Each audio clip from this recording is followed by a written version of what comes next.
कारं व्याप्तमेव चराचरं तत्पदं दर्शितं तेन तस्मै श्री गुरुवे नमो। परम पूज्य सम्मान योग संगत प्रेम से बोलना धन्यकार।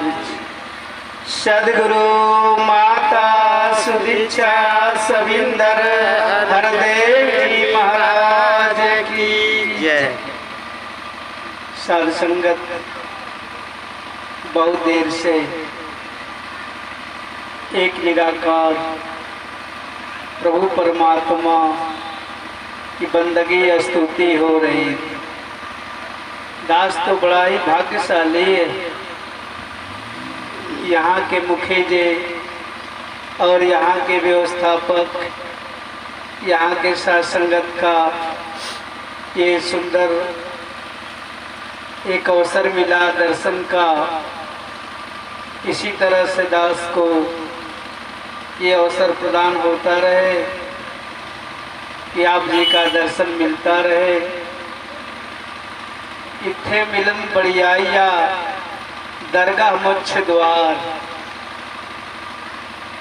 यहाँ पर जो आज मिलन है, संतों का मिलन, यही एक मोक्ष का द्वार है।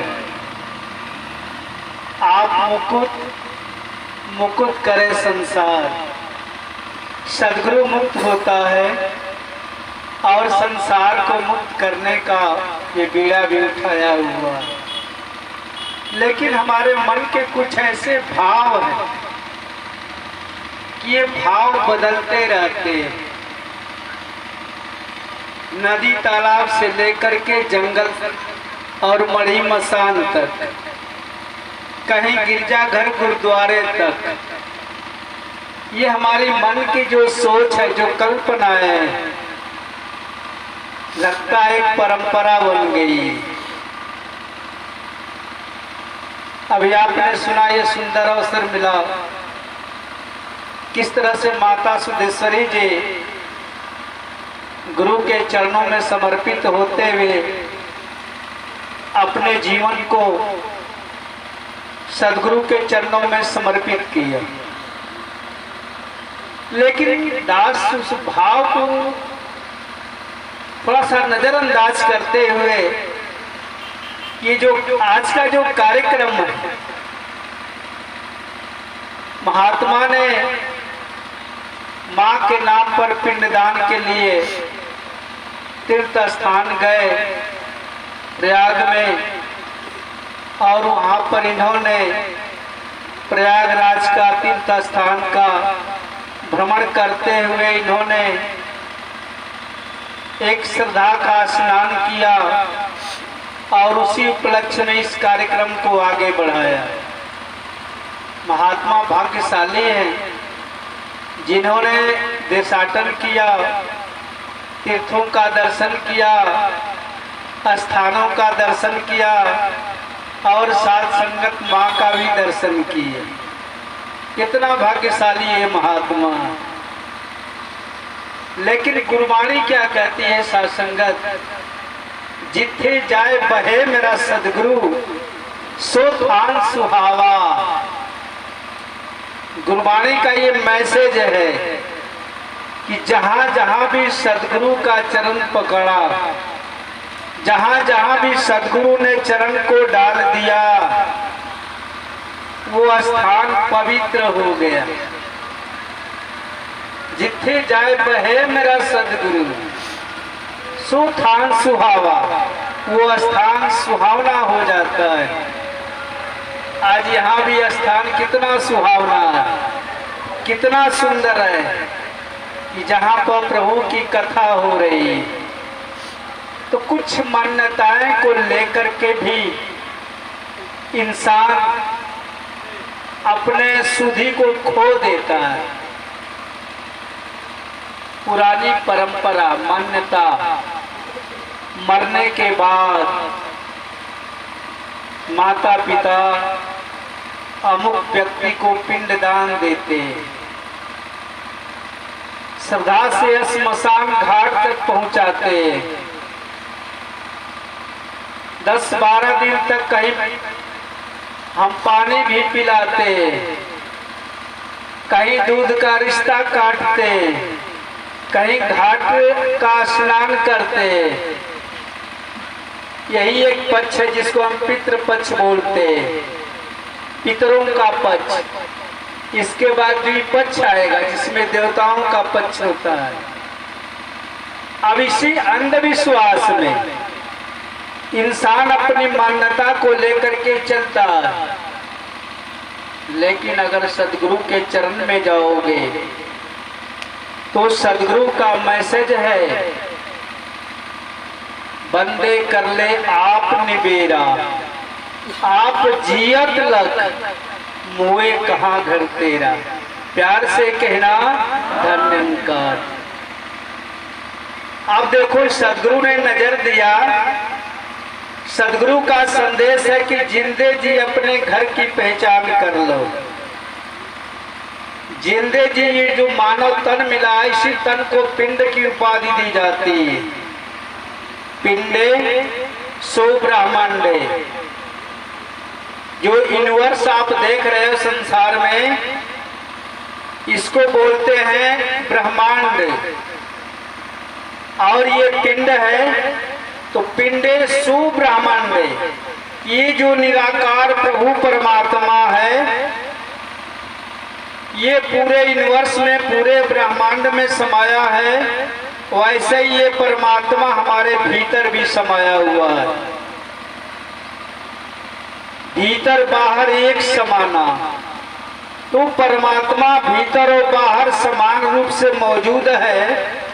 ऐसे परमात्मा को अपने पिंड का दान देना है, जिंदे जी देना है। मरने के बाद पिंड दान नहीं दिया जाता है, जिंदे जी।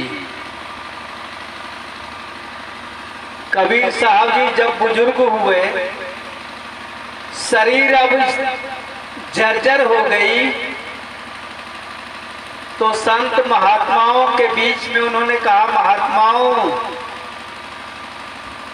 अब काशी नगरी को छोड़ करके मैं मगहर में जा रहा हूं।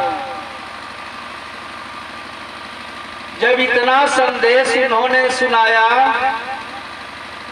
तो काशी नगरी के बड़े बड़े विद्वानों ने, पंडितों ने कबीर साहब के चरण पकड़ लिए। मिथिला से भी महात्मा आ गए, बड़े बड़े ब्राह्मण आ गए और चरण पकड़ करके कहने लगे, महात्मा जी मगहर क्यों जाएंगे। कबीर साहब जी ने कहा कि भाई मैं तो मन बना लिया हूं कि मगहर में ही शरीर को छोड़ दूं। तो ब्राह्मणों ने कहा कि सरकार मगहर में अगर शरीर आप छोड़ोगे तो गदहा का जन्म मिलेगा। प्यार से कहना धन्यवाद जी।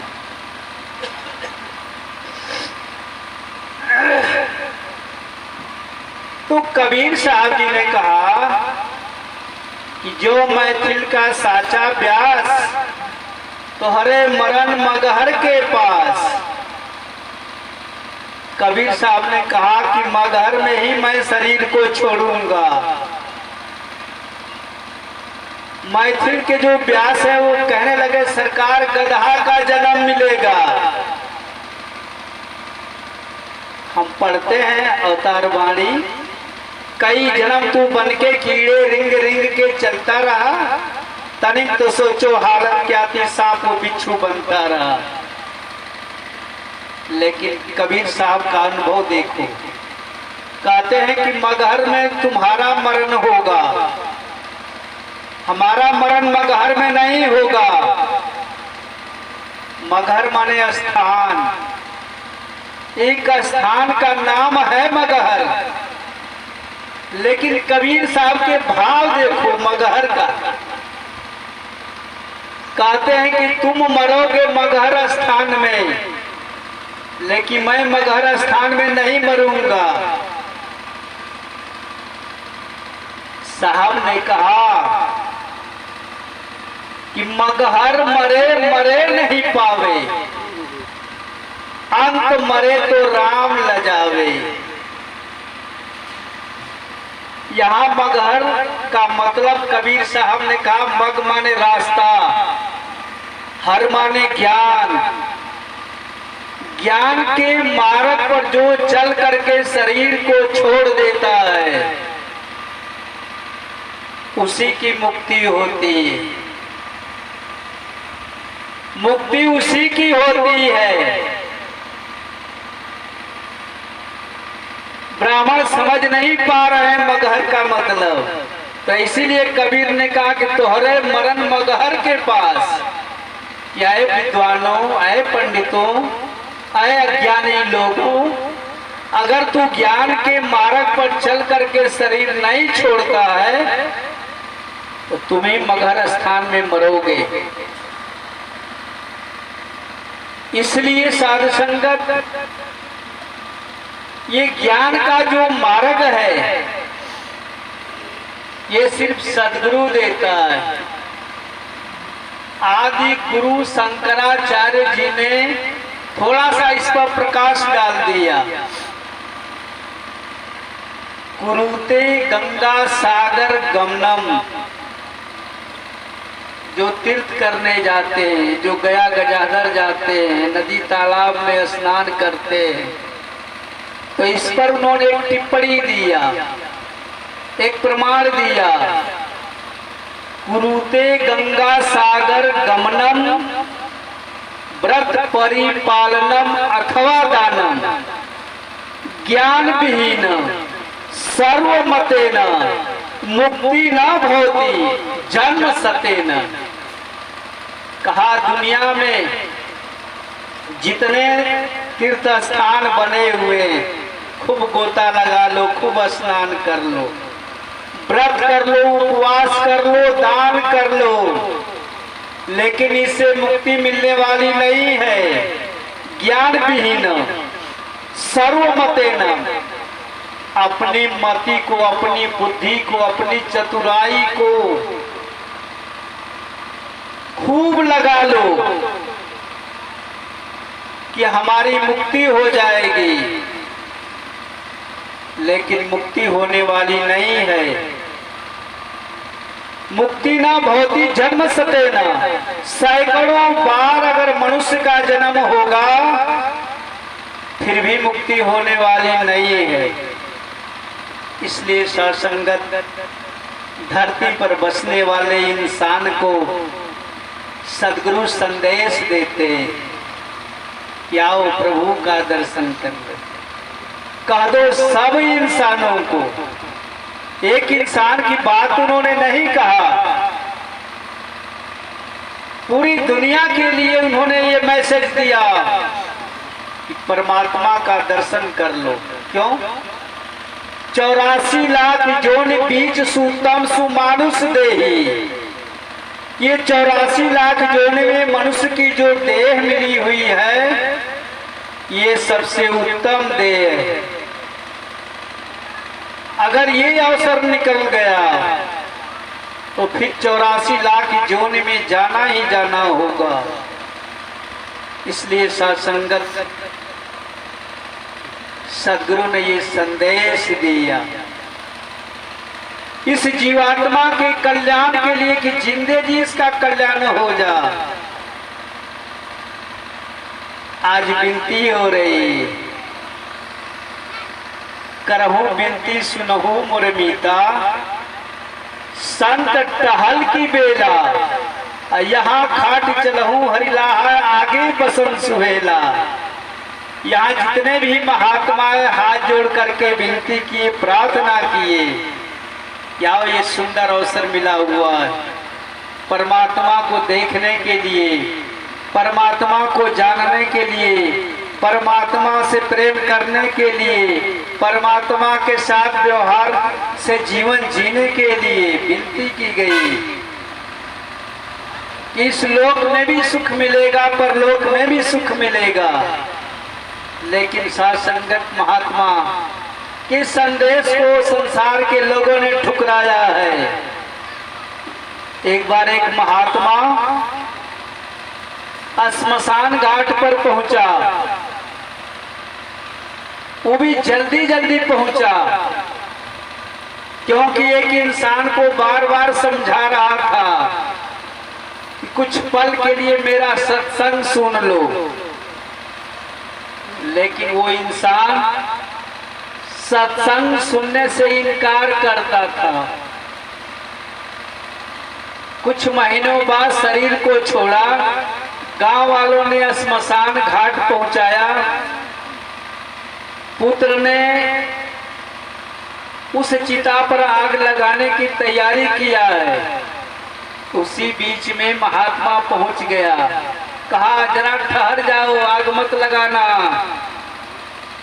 श्मशान घाट पर बहुत सारे लोग मौजूद हैं। सारे लोग देख करके महात्मा को घबरा गए, क्यों नहीं आग लगाने दे रहा ये महात्मा। लोगों ने सवाल किया, महात्मा जी चिता में आग लगाने दो, क्यों रोक दिया। महात्मा ने कहा कि इससे कुछ बात करनी है, चिता पर जो लेटा हुआ इससे कुछ बात करनी है। गांव के लोगों ने कहा ये मर गया, ये शरीर छोड़ दिया है, भला ये कैसे बात कर सकता है।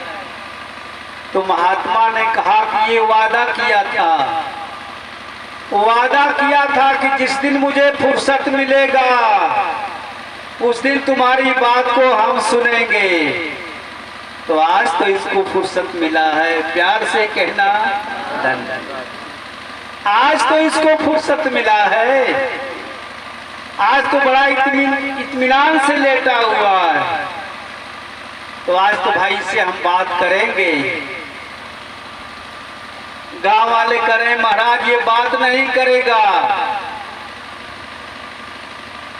तो उन्होंने कहा मैं प्रयास करूं, कुछ प्रयास करता हूं इससे बात करने का, और तुम लोग भी मेरी बात को ध्यान पूर्वक से श्रवण करना। अब वो महात्मा अब उस चिता पर सोया हुआ इंसान से बात कर रहा है। साथ संगत किसी ने कहा है, this body is my house, it is not I. ये जो मेरा जो शरीर है एक घर है। किसी से सवाल करो संसार में, हु आर यू, तुम कौन हो, कहे हम डॉक्टर हैं, मास्टर हैं, वकील हैं, इंजीनियर हैं। अगर इसे हार जाएगा तो लास्ट में कहे मैं शरीर हूं। लेकिन महात्मा समझाते हैं this body is my house, ये शरीर तुम्हारा घर नहीं है, इट इज नॉट आई, तुम शरीर नहीं हो, तुम शरीर नहीं हो। हरदेव जी महाराज ने कहा ब्राह्मण क्षत्रिय वैश्य हरिजन की कोई जाति नहीं, तू शुद्ध आत्मा स्वरूप है, इसका तुझको ज्ञात नहीं। कहा तू आत्मा इट इज नॉट आई, मैं शरीर नहीं हूँ, मैं एक ब्रह्म हूँ। तो महात्मा उसी बेस पर कहने लगा कि मैं इससे बात करूंगा। तो क्या बात किया महात्मा ने, अब कहाँ चले। यहाँ तो विनती हो रही थी कि उठाऊं करहूं विनती सुनहूं मोरे मीता, संत टहल की बेला। यहाँ तो संतों की एक टहल है, ये बेला, ये समय है कि संदेश दे रहे हैं। तो महात्मा कह रहे हे मीत, अब उठ जाओ, अब उठ जाओ, अब कुछ बात मुझसे कर लो। अब कहाँ चले अकेले मीता, उठहू ना करहू ना घरहू की चिंता। हे मीत अब उठ जा, अब चिंता करो, घर की दुकान की चिंता करो, बच्चों की चिंता करो, पत्नी की चिंता करो, हाट बाजार की चिंता करो, खेती गृहस्थी की चिंता करो। उठो, क्यों सोया है इस पर, इस लकड़ी पर क्यों सोया है, उठ जा, अब चिंता करो। जब भी मैं तेरे दरवाजे पर गया, जब भी मैं तुमसे बात किया तो तूने यही बात कहा कि मुझे फुर्सत नहीं है,